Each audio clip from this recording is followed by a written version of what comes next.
দোকানটা থেকে লেবুর শরবত খাইতে হবে।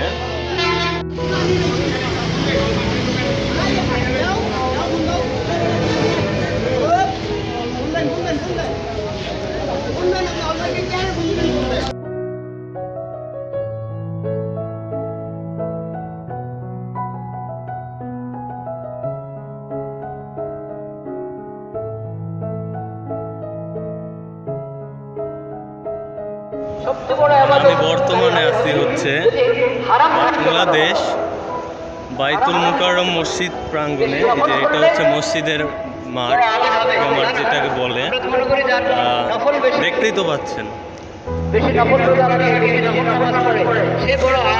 আমি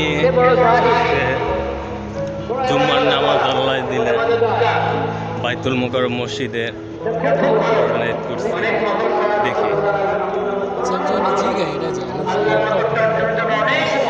জামাতটা মনে হয় আপনার হবে 1:30 বাজে। আর বাইতুল মুকাররম মাঠ প্রাঙ্গণে এখন আমি বর্তমানে স্টে করতেছি। যে গরম ভাই, ফ্লোর মানে বলার বাইরে, প্রচুর গরম ফ্লোর। বড় একটা এরিয়া নিয়ে কিন্তু আমাদের এই বাইতুল মুকাররম মসজিদটির অবকাঠামোগুলো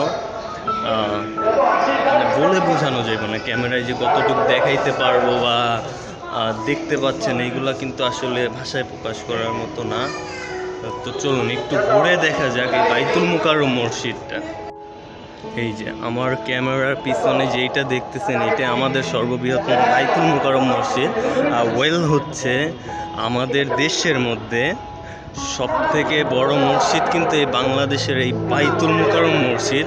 আর যত বড় ইসলামী আন্দোলন হোক না কেন, আন্দোলনটা কিন্তু এখান থেকেই শুরু হয় আর কি। আমাদের ধর্মীয় যারা রয়েছেন, হুজুর, এরা কিন্তু সবাই এখান থেকেই আর কি এই যে আমাদের ইসলামটা প্রচারের চেষ্টা করে, এখান থেকে একটা অবকাঠামো তৈরি করে। 10 মিনিট আমরা একটা কই যেতে পারবো।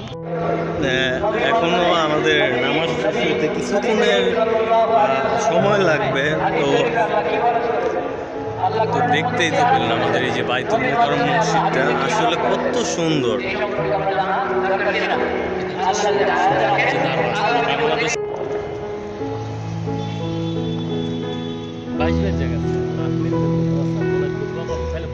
চল ওখানে যায় পড়ে, মনে যায় পড়ে, সময় লাগবো না, হইব না।